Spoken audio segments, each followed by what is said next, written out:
예수님의 선교 방식은 제자 훈련이었습니다. 제자를 부르시고 훈련시켜 파송해서 하나님 나라를 이루고자 하는 것이 예수님의 선교 전략이었습니다. 그 중에 예수님 12제자가 제자 중에 핵심이었고 그 12명의 제자 중에 베드로와 유다에 대해서 말씀을 드리고자 합니다. 베드로의 본명은 시몬이라고 합니다. 예수님께서 베드로를 반석이라는 뜻을 가진 게바라는 이름을 붙여주시고 게바라고 부르기도 했습니다. 베드로는 갈릴리 어부 출신이었습니다. 그래서 갈릴리 바닷가에서 배가 들어올 때마다 베드로 온다, 베드로 온다 라고 외치다가 베드로가 되었다는 유머가 있습니다.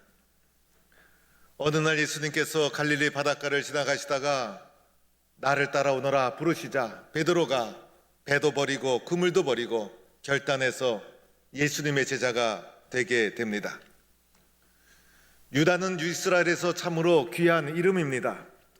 12지파 중에서도 유다 지파 가운데서 다윗이 출생했고 그리스도가 출생했고 또 유다 지파를 중심으로 유다 왕국을 이루게 됩니다. 예수님의 동생 중에도 유다라는 이름이 있었고 예수님의 12제자 중에도 또 다른 유다가 있었습니다. 오늘 말씀드리는 유다는 예수님을 배반한 가룟 출신의 유다를 가리키는 것입니다. 베드로와 유다 이 두 사람의 공통점이 있다면 똑같이 예수님을 배반했다는 것입니다. 예수님을 부인하고 배반했다는 똑같은 공통점이 있지만은 이 두 제자가 다른 점이 있다면 베드로는 영원한 위대한 사도로 이름이 남아있지만은 유다는 배반의 아이콘으로 남아있다는 것입니다. 두 사람이 왜 이렇게 극단적으로 갈라지게 된 것일까? 이 두 사람의 마지막이 극단적으로 갈라지게 됐는데 사람은 마지막이 참으로 중요한 것입니다. 처음에는 잘할 수 있고 중간에도 잘할 수 있어요. 그런데 마지막까지 잘할 수 있는가? 인생은 마지막에 결정되는 것입니다. 이 마지막에 두 사람의 인생이 극단적으로 갈라져서 한 사람은 위대한 사도가 되고 한 사람은 배반의 아이콘이 되어지고 마는 것입니다. 우리는 유다의 배신은 큰 배신이었고 베드로의 배신은 작은 실수라고 생각할 수가 있습니다. 그런데 살펴보면 베드로의 배신은 결코 작은 것이 아니라는 것을 알게 됩니다. 구약의 예로 살펴보면 구약에 욥이라는 인물이 나옵니다. 그런데 이 욥에 대해서 성경은 이렇게 말합니다. 그 사람은 온전하고 정직하여 하나님을 경외하는 자였더라. 이 사람은 동방 사람 중에 가장 훌륭한 자더라. 그와 같이 온전하고 정직하여 하나님을 경외하며 악에서 떠난 자가 없더라. 이것이 욥에 대한 하나님의 평가요 성경의 평가인 것입니다. 그러자 사탄이 이렇게 말합니다. 욥이 어찌하여 까닭 없이 하나님을 경외하리이까? 어느 날 욥에게 시련이 오고 시험이 닥치고 욥의 재산이 다 사라지고 욥에게 병이 걸리면 욥도 할 수 없이 하나님을 욕하고 저주하지 않겠습니까? 그래서 하나님이 허락하에 사탄이 욥을 시험하기 시작합니다. 욥을 시험하는 목적은 욥의 입술로 하나님을 저주하라는 것이었습니다. 그러나 욥은 이 시험을 잘 이겨나가게 됩니다. 그만큼 입으로 하는 망령되이 일컫는 것, 입으로 하는 배신, 입으로 하는 저주 가벼운 것이 아니라는 것입니다. 십계명 중에 제3계명 너는 내 하나님 여호와의 이름을 망령되이 부르지 말라. 입술로 하나님의 이름을 망령되이 부르고 입술로 예수를 부정하고 저주하는 것 결코 가벼운 죄가 아니라는 것을 말해주는 것입니다. 베드로의 배신이 결코 가볍지 않은 것은 또 하나의 이유가 있습니다. 베드로가 바로 가장 앞장섰던 제자였기 때문이었습니다. 가이사라 빌립보 지방에 갔을 때 예수님께서 제자들에게 너희는 나를 누구라 하느냐 물어보셨을 때 다른 제자들은 입을 다물고 있었지만은 침묵을 깨고 베드로가 주는 그리스도시요 살아계신 하나님의 아들입니다라고 앞장서서 신앙 고백합니다. 이 신앙 고백으로 얼마나 많은 칭찬과 인정을 받았습니까? 그뿐이 아니었죠. 만일 주님이시거든 나를 명하사 물 위로 오라 하소서. 예수님이 오라 부르시자 풍랑이는 바닷가 물 위로 발을 내디딘 사람이 베드로였습니다. 주여, 우리가 여기 있는 것이 좋사오니 만일 주께서 원하시면 내가 여기에 초막 셋을 짓되 하나는 주님을 위해서, 하나는 모세를 위해서, 하나는 엘리야를 위해서 짓겠사옵나이다. 이 모든 것 베드로의 말이었습니다. 심지어는 베드로가 이렇게까지 말하죠. 모두 주를 버릴지라도 나는 결코 버리지 않겠나이다. 제자 중에 가장 앞장서서 예수에 대한 열정과 사랑을 고백한 베드로였다는 것입니다. 믿었던 도끼에 발등 찍힌다는 말이 있죠. 베드로의 배신이 바로 이와 같은 배신이었어요. 가장 열심내었던 베드로의 배신이었기 때문에 적지 않은 충격이 제자 공동체에 크게 임했던 배신이 되고 말았다는 것입니다. 베드로가 예수님을 부인하는 과정을 보아도 유다의 배신 못지않은 것을 알게 됩니다. 마태복음 26장 7절에 베드로가 모든 사람 앞에서 부인하여 이르되 나는 내가 무슨 말을 하는지 알지 못하겠노라. 베드로의 부인은 혼자서 은밀하게 진행된 부인이 아니라 많은 대중 앞에서 공개적으로 나는 절대로 저 사람을 알지 못한다고 부인하는 공개적인 배신이었다는 것입니다. 이어지는 말씀 72절에도 보면 맹세하고 또 부인하여 이르되 나는 그 사람을 알지 못하노라. 이어지는 74절에도 보면 그가 저주하여 맹세하여 이르되 나는 그 사람을 알지 못하노라. 마태복음과 병행하는 마가복음에도 찾아보면 베드로가 저주하여 맹세하되 나는 너희가 말하는 그 사람을 알지 못하노라. 베드로의 부인은 공개적으로 많은 사람이 지켜보는 가운데 맹세하여 저주하여 완강하게 예수님을 부인하는 베드로의 부인의 모습을 보면서 베드로의 배신도 결코 작다고 말할 수 없다는 것입니다. 반면에 유다는 어떠했을까? 유다에 대해서 성경은 자세히 나와 있지 않아요. 유다가 어떻게 부름을 받았는지, 제자로서 어떤 활동을 했는지 단 알 수 있는 것은 그가 제자 공동체의 재정을 감당하는 자였다는 것입니다. 이걸 통해 추측할 수 있는 것은 제자 공동체 중에서도 비교적 학식이 있는 자요, 계산이 빠른 자요, 두뇌 회전이 빠른 자였다는 것을 알게 됩니다.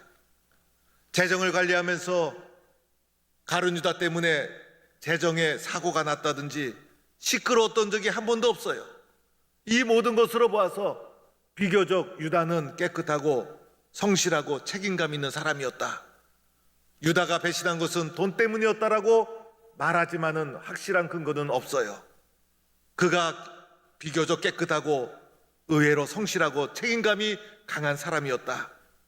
예수님과 제자들의 공동체를 뒷받침해주는 섬김의 역할을 감당했기 때문에 베드로처럼 앞장서서 적극적으로 나서는 경우가 드물었지만은 특별히 나쁜 사람이라든지 범죄형이라든지 특별히 욕심이 많았던 사람이라고 말할 수 없다는 것입니다. 유다가 의외로 성실하고 괜찮은 사람일 수도 있다고 말할 수 있습니다. 이 두 사람의 공통점이 예수님을 똑같이 배반했다는 것, 또 하나의 공통점이 있다면 배반한 후에 똑같이 후회했다는 것입니다. 베드로도 예수의 말씀이 닭 울기 전에 내가 3번 나를 부인하리라 하심이 생각나서 밖에 나가서 심히 통곡하니라. 닭 울기 전에 3번 나를 부인하리라 라는 말씀을 듣고 가슴에 찔려서 밖에 나가서 심히 통곡하며 회개하고 후회하는 베드로의 모습. 베드로가 이 상처로부터 회복된 것은 삼계탕을 먹고 회복됐다는 말이 있어요. 믿거나 말거나입니다. 유다도 비슷하죠. 그때에 예수를 판 유다가 그의 정죄됨을 보고 스스로 뉘우쳐, 유다도 스스로 뉘우쳤어요. 내가 잘못했구나. 유다도 곧 회개를 하고 뉘우치고 그래서 베드로와 유다의 또 하나의 공통점이 있다면 예수를 배반하고 나서 두 사람 모두가 후회하고 회개하고 뉘우쳤다는 것이었습니다. 그런데 문제는 이 이후에 달라지기 시작합니다. 두 사람의 마지막이 극단적으로 갈려지기 시작합니다. 오늘 읽은 말씀에 나오죠. 유다에 대해서 이렇게 말씀합니다. 유다가 은을 성소에 던져놓고 물러가서 스스로 목매어 죽으니라. 스스로 목매어 죽으니라. 비극적인 종말을 맞이하고 유다는 배신의 아이콘이 되고 맙니다. 그런데 베드로는 어떻게 되었을까? 베드로는 과거의 삶으로 돌아갔는데 그곳에서 부활하신 예수님을 만납니다. 예수님께서 베드로에게 시몬아, 네가 나를 사랑하느냐 물어보셨어요. 이때 베드로가 예수님을 실패하고 배반한 상처와 아픔이 있음에도 불구하고 주님, 저는 주님을 사랑합니다. 주님을 사랑하는 것 주님이 아시죠? 그러자 주님은 과거의 실패를 묻지 않고 내 양을 먹이라, 내 양을 치라 사명을 주셔서 베드로를 위대한 사도로 세워주셨다는 것입니다. 왜 이러한 결과가 주어진 것일까? 무엇이 두 사람을 이렇게 갈라 놓은 것일까? 도대체 이유가 무엇일까? 사랑하는 성도 여러분, 이 똑같은 두 사람이 갈라진 이유가 무엇일까? 왜 극단적으로 두 사람의 삶이 이렇게 갈라지고 달라지는 것일까? 이유가 어디에 있을까? 무슨 문제가 있는 것일까? 우리는 이것을 생각해 보아야 합니다. 두 사람이 인생이 극단적으로 갈라진 이유는 예수님을 어떻게 믿고 있느냐에서 갈라지게 된 것이었습니다. 베드로는 이렇게 신앙 고백했죠. 주는 그리스도시요 살아계신 하나님의 아들입니다라고 고백하고 믿었습니다. 베드로의 심령 속에는 예수님은 그리스도다, 예수님은 하나님의 아들이다, 그렇게 고백하고 베드로는 믿었던 것입니다. 예수님을 예수님으로 그대로 받아들였습니다. 예수님이 말씀하실 때 그 말씀을 진실로 받아들였습니다. 예수님을 있는 그대로 수용했습니다. 예수님 말씀대로 예수님을 믿었습니다. 이것이 예수님에 대한 베드로의 태도였던 것입니다. 그러나 유다는 자기 생각으로 예수님을 따랐던 것입니다. 유다는 예수님에 대한 신앙 고백이 없었던 자에 의심 많은 도마마저도 나의 주님이시요 나의 하나님이시니다 신앙 고백하지 않았습니까? 유다에 대한 말씀을 살펴보면 고백이 없습니다. 열심히 섬겼지만은 고백이 없어요. 자신의 생각으로 예수를 따랐다는 것입니다. 예수님을 누구로 믿고 있는가? 예수님을 하나님의 아들로 믿고 있는가? 예수님을 그리스도로 고백하고 믿고 있는가? 예수님만이 나를 구원하시는 참된 구원자로 나는 영접하여 믿고 있는가? 믿음의 차이, 고백의 차이가 베드로와 유다 두 사람을 마지막에 갈라 놓았다는 것입니다. 두 사람 똑같은 제자였어요. 똑같이 예수님을 부인하는 실패를 경험했어요. 똑같이 회개하고 뉘우쳤어요. 그러나 두 사람을 갈라놓은 것, 예수님에 대한 신앙의 고백, 예수님을 어떻게 믿고 있는가, 이것이 두 사람을 갈라놓았던 것입니다. 베드로의 가슴 속에는 주님은 그리스도시요 살아계신 하나님의 아들입니다라는 고백이 비록 실패하고 쓰러지고 넘어졌어도 그 심령 깊이 그 고백이 살아있었던 거예요. 육신을 입고 살아가는 우리들, 온전한 사람이 어디 있겠어요? 실패하고 넘어지죠.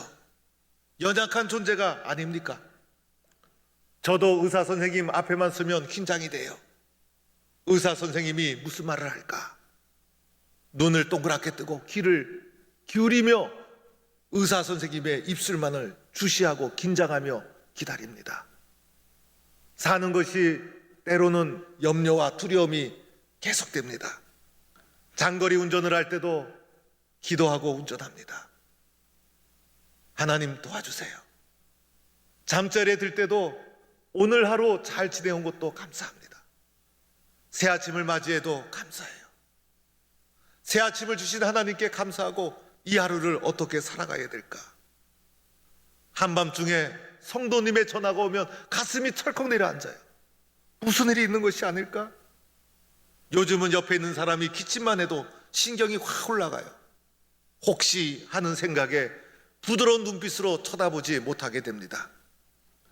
세상에서 두렵고 불안한 일들이 얼마나 많이 일어납니까? 예수님이 잡혀갈 때 십자가 길로 걸어가는 길이었어요. 그 현장에 있었던 제자들 얼마나 두려웠는지 다 도망갔어요. 베드로는 차마 도망갈 수 없어서 멀찍이 따라갔어요. 따라가는 베드로의 모습, 공포와 두려움이었어요. 남의 일이라고 우리는 쉽게 얘기할 수가 있어요. 나 같으면 어떻게 되었을까? 보통 두려운 일이 아니었어요. 떨리는 일이었어요. 그러던 중에 어떤 사람이 베드로를 알아보는 것이었어요. 너도 저 예수랑 같은 당이 아니냐? 베드로는 살고 싶었던 것입니다. 두렵고 떨리는 일이었어요. 그래서 이 위기에서 벗어나기 위해서, 살기 위해서, 목숨을 유지하기 위해서 나는 저 사람을 모른다. 나는 저 사람을 모른다. 완강하게 부인했던 것입니다. 그렇다고 해서 베드로 심령 속에 깊이 뿌리내린 믿음까지 포기한 것은 아니었어요. 그의 심령 속에서는 예수님은 그리스도요 하나님의 아들이라는 믿음이 심겨져 있지 않았습니까?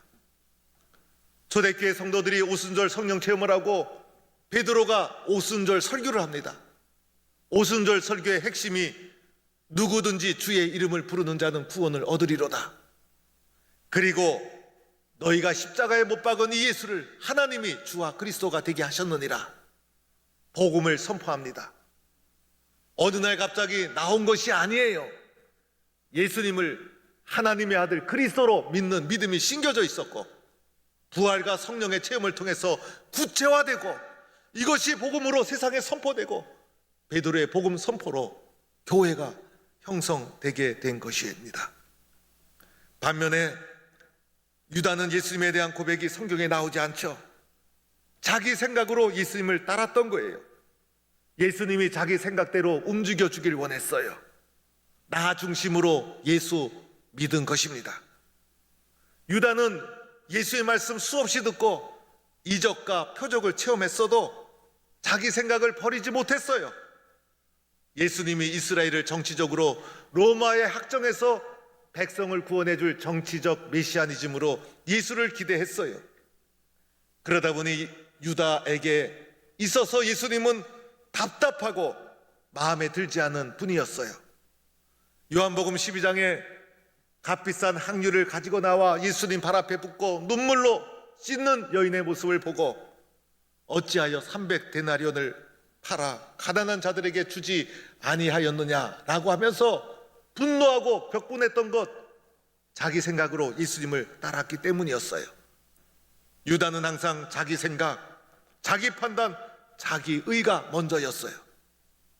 유다에 대해서 말씀이 나올 때 항상 동반돼서 나오는 단어가 있어요. 스스로, 무엇이든지 자기 스스로 결정하는 자였어요. 그러다 보니 예수님에 대한 불만이 쌓여갑니다.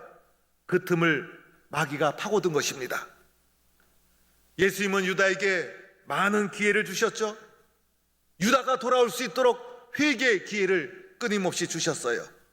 보라, 나를 파는 자의 손이 나와 함께 상 위에 있도다. 유다는 알았을 거예요. 예수님의 말씀이 나에게 기회를 주는구나. 오늘도 주님은 우리에게 기회를 주고 있는 거예요. 유다는 그것을 알았을 거예요. 예수님이 또 이렇게 말씀하셨죠. 내가 떡 한 조각을 적셔다 주는 자가 크니라 하시면서 떡을 적시어 유다에게 주셨어요. 이 떡을 받은 유다의 심정이 어땠을까? 돌아오라 유다야. 예수님이 회개의 기회를 유다에게 주시는 것이었어요. 유다는 회개하지 않았어요. 드디어 예수님의 얼굴을 쳐다보며 랍비여 저는 아니지요 뻔뻔하게 양심의 가책 없이 예수님께 대응한 사람이 유다였어요. 이 모든 것 예수님을 어떻게 생각하느냐, 예수님을 어떻게 믿고 있느냐에서 갈라지고 있다는 것입니다. 예수님을 어떻게 믿고 있는가? 하나님의 아들이요 그리스도로 믿고 있는가? 여기에서 같은 제자였지만은 두 사람의 차이가 나고 있다는 것입니다. 변화산으로 예수님이 베드로를 동행한 것, 겟세마네 동산에 기도할 때 베드로를 특별히 챙겨간 것, 베드로가 실패하고 연약한 인간임을 알았지만은 그 속에 예수님에 대한 믿음의 고백을 주님 하셨기 때문에 동행했던 것입니다. 베드로와 유다는 예수님에 대한 고백에 차이가 난 것이었어요. 베드로는 예수님을 절대적인 구원자, 하나님의 아들 그리스도로 믿었기 때문에 비록 실패하고 넘어졌어도 회개할 수 있었어요. 그리고 또 다시 순종할 수 있었어요. 마지막으로 중요한 것이 있었죠. 예수님의 용서를 경험했어요. 예수님의 용서를 경험했어요. 예수님의 용서를 경험하고 나니 예수님의 용서를 토대로 해서 내가 나를 용서할 수가 있었어요. 베드로의 자존감이 올라갑니다. 실패를 딛고 사명을 붙잡게 됩니다. 위대한 사도가 될 수 있었던 것입니다. 예수님을 그리스도로 붙잡고 있었기 때문이었습니다. 그러나 유다는 자기가 자기를 용서할 수 없었어요. 예수님의 용서를 경험할 수가 없었어요. 자기가 주인이었기 때문이었습니다. 유다는 자기를 믿는 사람이었어요. 그래서 결국은 실패하고 말았던 것입니다.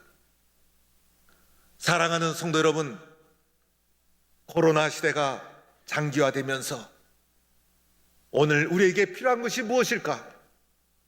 나는 예수를 어떻게 믿고 있는가? 나는 예수를 어떻게 믿고 있는가? 이것을 오늘 우리에게 주님은 질문하고 있는 것입니다. 고백의 훈련을 시키고 있는 것입니다. 예수님을 더 깊이 믿으라고, 예수님에 대한 너의 고백이 어떠하냐? 이것을 우리에게 묻고 있다는 것입니다. 코로나 시대가 장기화되면서 교회는 모여야 교회가 되는데, 얼굴을 대면하고 예배를 드려야 예배가 되는데 예배도 자유롭게 드릴 수가 없습니다. 전반기 때는 구역장을 통해, 조직을 통해 성도들을 견인해 갔는데 장기화되면서 모든 성도가 지쳐버리고 말았습니다. 이제는 개인이 결단할 때입니다. 개인이 결단할 때입니다. 개인이 응답할 때예요. 개인이 순종할 때예요. 개인이 코로나 상황이 장기화되면서 하나님 앞에 스스로 결단해야 됩니다. 나는 예수를 어떻게 믿고 있는가? 오늘 이 시대는 예수님에 대한 믿음을 시험하고 있는 것이에요. 더 깊이, 더 단단하게 예수님에 대한 신앙의 고백을 우리는 다져야 합니다.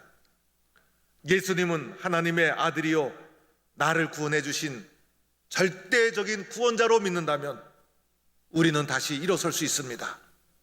적당히 믿어서는 안 됩니다. 흘러가는 세월에 맡겨서도 안 돼요. 시간이 해결해 주겠지 그렇게 생각해서도 안 돼요. 막연히 되겠지라는 희망만 가져서도 안 돼요. 움직여야 되고 고백해야 됩니다. 내 생각대로 무언가 하려고 몸부림쳐도 그것이 중요할 수 있어요. 더 중요한 것은 예수님에 대한 믿음을 꼭 붙잡는 것입니다. 예수님을 예수님으로, 절대적인 구원자로, 그리스도로 고백하고 믿는가? 여기에서 내가 베드로의 길을 가는가, 유다의 길을 걸어가는가가 결정되어지는 것입니다. 오늘 9월의 첫 주일이에요. 가을의 문턱이 되었어요. 2월 말 봄도 되기 전에 시작한 코로나 상황이 2020년 9월 가을까지 계속됩니다. 그냥 있을 수가 없었어요. 또다시 코로나가 발흥되면서 새벽 청진군을 진행해야 되는가 고민하고 기도했습니다. 그러나 진행하지 않으면 안 된다는 절박한 마음이 마음속에 밀려왔습니다. 더하여 9월과 10월 우리 모든 성도들이 흩어져 있을지라도 흩어진 곳에서 실천할 수 있는 영적인 끈을 붙잡지 않으면 안 되겠다. 그래서 일사각오 운동을 전개하기로 했습니다.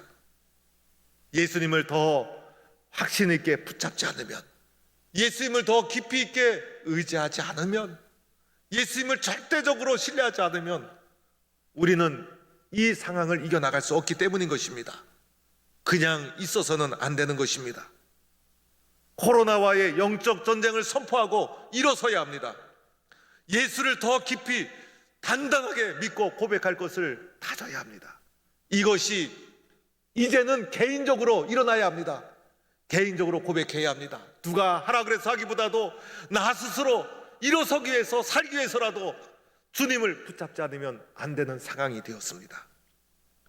오늘 우리는 마음속으로 이렇게 다짐해야 합니다. 나는 어떠한 상황에서도 예수만을 의지하겠습니다. 예수님만이 나의 그리스도가 되심을 나는 믿습니다.